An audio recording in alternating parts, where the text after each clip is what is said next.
Monday, October 12th. We're here at Ajax Downs on this lovely fall Thanksgiving Day.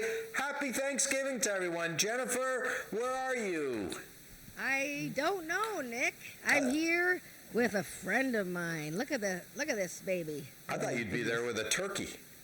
You got a trophy. I want to see Well, a the turkey. turkey's on the other end of the mic. Oh, sorry. Okay. All the shots are flying. We haven't even started yet today. There you go. Tell me about the trophy. This is the Alex Peacock Memorial Stakes Race Trophy. Our big stakes race today, $50,000 added.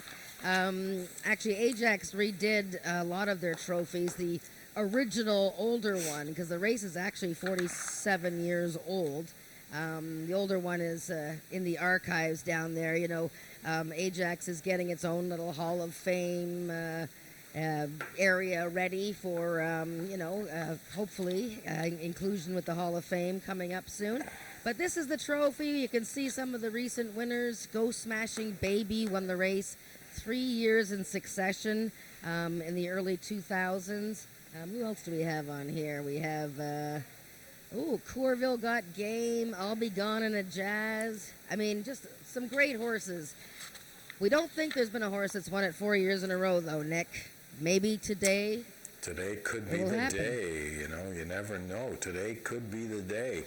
And we got a really nice card today. We got 10 races on tap coming towards you here on Thanksgiving Day here in Canada. And I had my Thanksgiving dinner last night, so I'm all good, and I'm ready to bet some money today on some of these races. So let's get at it right away. We've got 10 races to go through real quickly. And the first start is an allowance race. It's Ontario bred 3-year-olds and up, which has never won 2 races a lifetime, a field of 5, and both you and I are on the same page on this one, both picking the 4-horse, one of my favorites.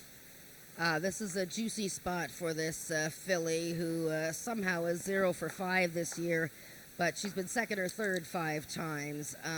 This 400-yard distance is perfect for her. She drops into an Ontario-bred race. She's been racing against Open Company. She's run 292 speed indexes this year, wow. Nick, and lost both times. Wow. This horse will kick off the day for everybody. Start your daily double with the 4. There you go. One of my favorites, right from Jennifer's mouth. Let's move on to the second race, which is the first of our 2 Derby trials on today's card. 350 the distance in here. And we've gone a little bit differently in here. I went with the 5-horse Hanover Hill Chelsea. You went with the 1-horse Pretty Runaway, but we both got them 1-2. Yeah, so this is the Ontario Sired Derby. We've had the Ontario Bred Derby. So these horses are by stallions who stand in Ontario. And while at least one of them is not with us anymore, we have seen new stallions come and stand in the area. So this is pretty exciting for the stallion owners, these 2 divisions of the stakes race. And yeah, I think it's between the 2 fillies, Pretty Runaway and Hanover Hill Chelsea. I'm leaning towards Pretty Runaway only because she's fresh. She's only run 6 times this year versus Hanover Hill Chelsea's 7. Right. But she hasn't raced since September. She's lickety split. She has just been so sharp in her last 2 starts. A good break, and I think she's going to be tough to catch. Okay, let's move on to race number 3, the second of our 2 trials on today's card. This is a race where we were quite a bit different in here. I went with the 3-horse A Lone Hand. You went with the 1 Shaken. I like A Lone Hand. I mean, the horse veered out at the start last time. The horse was a real nice 2-year-old. He's just struggled as an older horse. Well, the struggling has been, unfortunately, his mannerisms in the gate, and uncountable times he acted up in the gate and had to be scratched this summer. And he is a very talented horse, you're right, and they have spent so much time trying to get this fellow straightened away because he's beautiful and he's a really good runner. So he finally got a chance to race last time.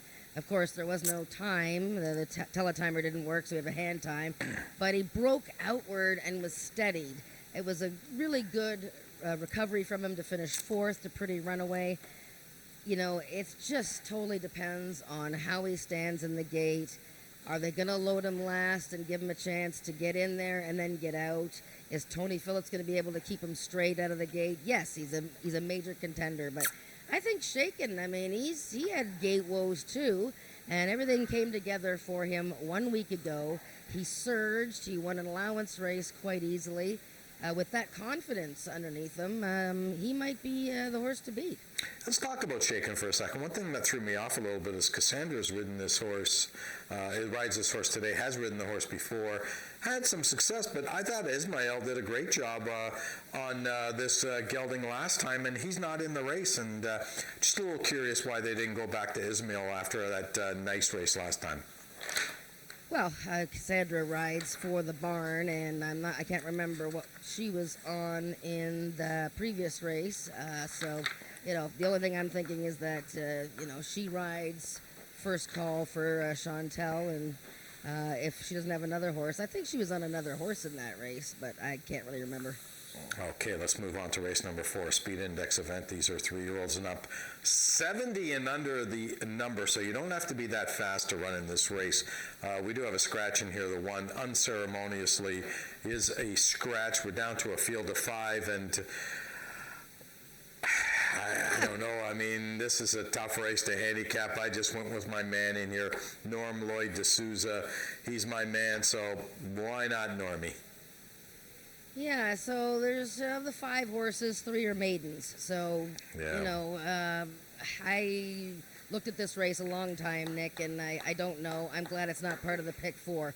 I'm leaning towards Easy Peasy Lemon Squeezy. He's a maiden, but he's starting to come around. He ran a pretty good race last time, although Hanover Hill Sugar was long gone. But and he didn't really have a very good start in that race. This guy is still sort of figuring it out, but I like the way he finished. My Special Corona, I know Bob Broadstock is pretty high on her chances today. That was a pretty fast race she's coming out of. I know there's no speed index there, but it was hand-timed, and I believe it was a pretty fast race. So the only thing that bothers me about that is she was a vet scratch on September 28th, so I'm not really sure what was happening there. And Peeve, who is always one of the best-looking horses on race day, he comes over here, he's got his neck bowed, he looks great, but he's been racing with his head up in the air, he's been climbing away from the dirt. I don't know what is going on with this horse. He should win this race. He drops in class 2 levels. He should win, but I don't know. I think that's enough about race number 4. Let's move on to race number 5, an allowance event. These are 3-year-olds and up, non-to-life. I know you want to show a replay in here, so I'll let you take it from here, Jen. Yeah, I'm going to show the last race of the number 6 horse, JC Separates You, who is a horse, the first horse actually for owner Catherine Young. It's a Jason Pascoe trainee and a big, tall, good-looking horse. He is in post position number 4 in this race. This is a trial for the Peacock Derby. And I just thought, he didn't break sharp and he got very good, lost all chance. We're going to have to watch it again, but he is the 4 horse in the pink and yellow. Awkward start, not as sharp. Yeah, so now watch here, though. Now he's now he lost all chance, steadied. So Easy Street wins the race, the blue on the inside. I like the way JC Separates You. Actually went to the inside here. Helen Van Eck guided him inside. Finished okay, but didn't qualify for the final.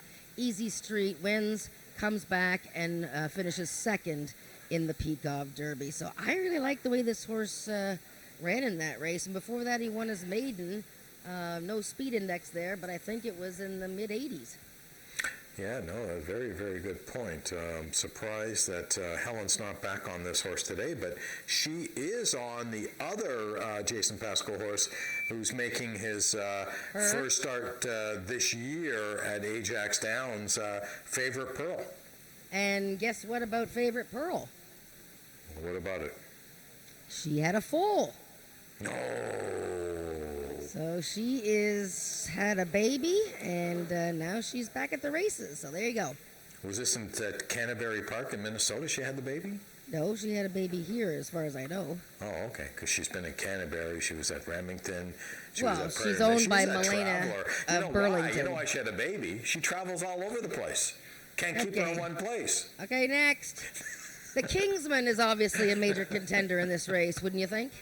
No, let's get back to the other subject. No, I picked Sweet Night Fever. Corey Spataro, Really? the red-hot Corey Spataro, riding for Craig Spada.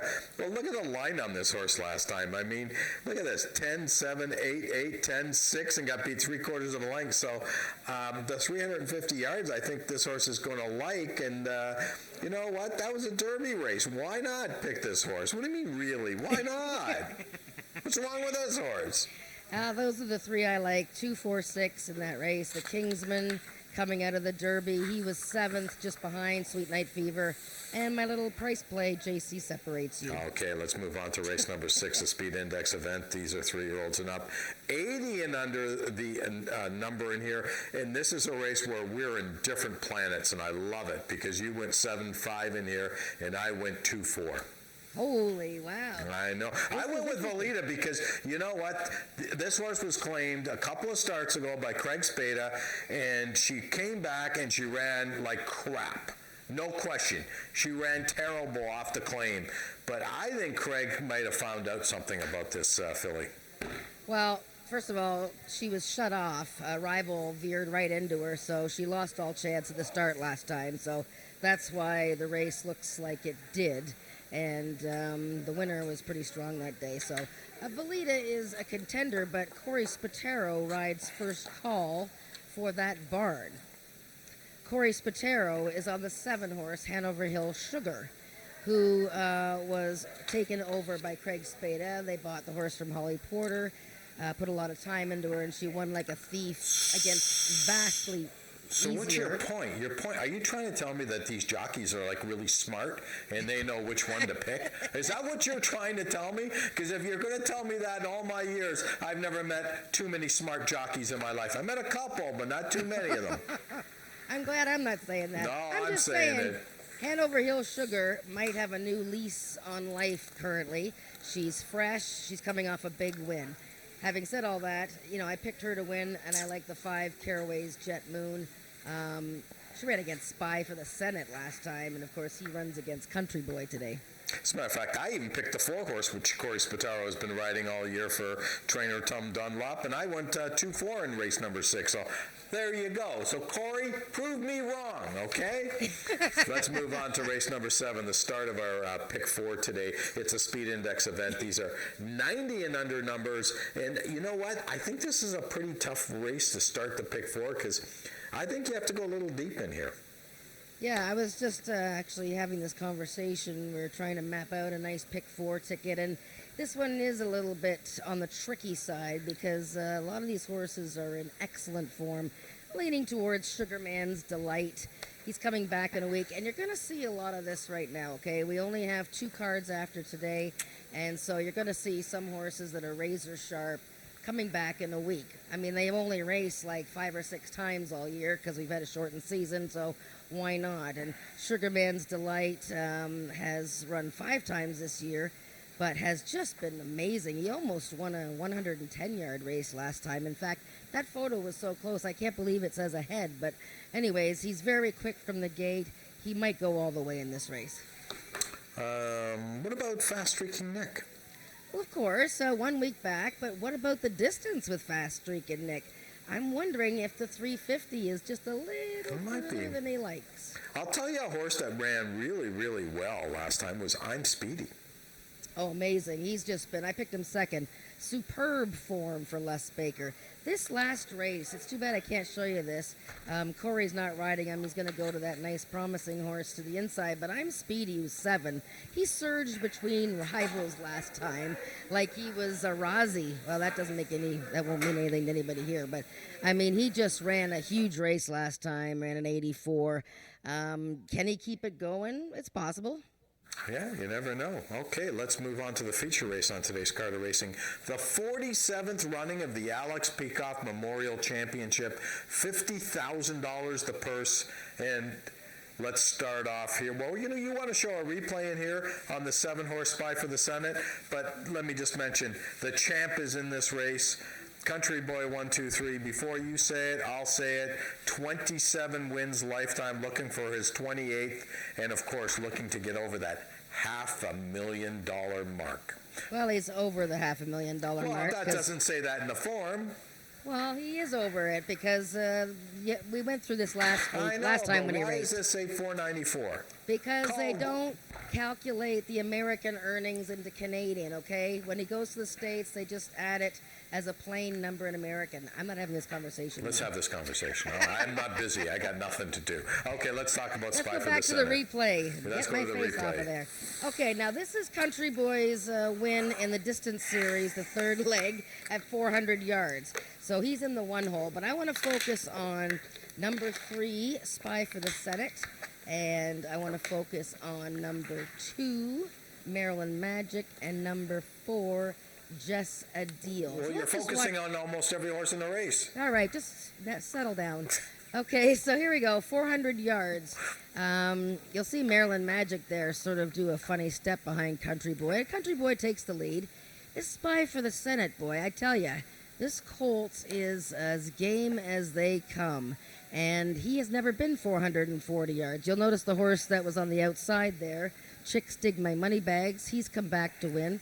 And inside of him is the mare, Just a Deal, the filly, I should say. She's running today. So those 4 are back today running in the championship. I thought Just a Deal ran pretty good, and she's going to love 440 yards. But Spy for the Senate has never tried 440 yards. I don't know if he can beat Country Boy 123 going 840 yards, but he's never tried it, and I think he's the interesting horse in here with the outside post. If the outside paths are giving any kind of flow today, Country Boy is going to have to be paying a lot of attention on the inside. But 440, we haven't seen the distance, I don't think, this year. We almost never see it, even though it is actually 2 furlongs. But he's 3 for 5 at the trip, Country Boy.